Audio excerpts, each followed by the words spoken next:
Hey guys, here we are in Berlin at the Tempelhof circuit. Berlin's actually the only city that's hosted a Formula E race in every season of the championship. This circuit is quite interesting. It's paved with the concrete slabs that very abrasive, create quite a good challenge for us drivers and engineers to get the tyres working in the right window. It's a nice open circuit with quite long straights, so energy management is often a key factor here in the race, but because it's nice and wide, it does present good overtaking opportunities as well. So yeah, we're going around the conventional way for this lap, but it's interesting that I think it's probably one of very, very few, if not the only circuit that we run in a reverse direction on the following race day of pretty much any championship that I'm aware of anyway. So yeah, we shall get going around the lap. Going into the last corner in qualifying here, there's not a huge amount you can do to prepare the lap differently, so just a nice clean exit from the last corner is needed.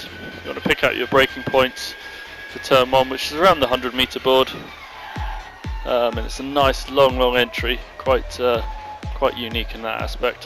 Have a long entry hairpin, short squirt straight into turn 3. You want to get back over to the right for turn 4 to get a nice exit onto the back straight. That kink is pretty difficult in 250 kilowatts, not such an issue in 220. Braking point, quite bumpy this into turn 6, is this now? I've lost my turn numbers. And then the highest speed corner here, nice light brake, get the car settled early on, and then get that throttle planted to build your speed through the exit. It's the tightest conventional hairpin as such. Always tough in the race to look after your rear tyres out of this one. And then a nice long entry hairpin. So easy to just convince yourself to brake a little bit early and be safe there at the end of the qualifying lap to close the lap, but you can lose a chunk of lap time that way. So got to stay aggressive the whole lap around. So yeah, that's the lap of the conventional Tempelhof circuit. This is the reverse circuit that I'm doing right now.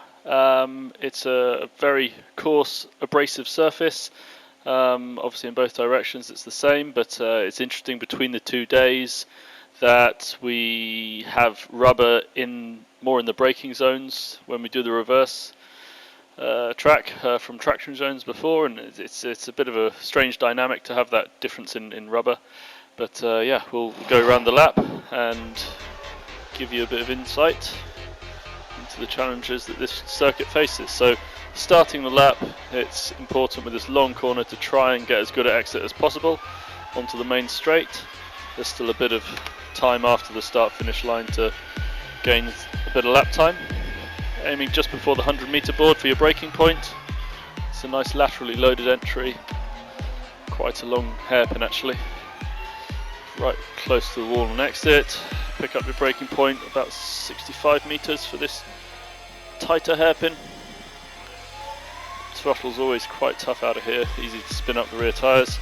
Now into a fast left, which then has a change of direction in the braking zone for turn 4.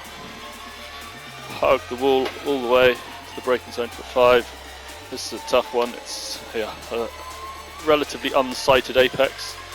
You've got to pick it out long before you actually get there. It's a long back straight into one of the most challenging braking zones in this configuration. Again, another change of direction with a nice big wall in front of you to put you off braking too late. Into this slow section here, double left-hander, long right-hander to finish the lap. You've got to make sure you don't do too many meters by going too wide there. And then a nice run to the line. And that's the lap of the reverse Berlin. And yeah, hopefully we can put on a good race for you guys. Thanks very much.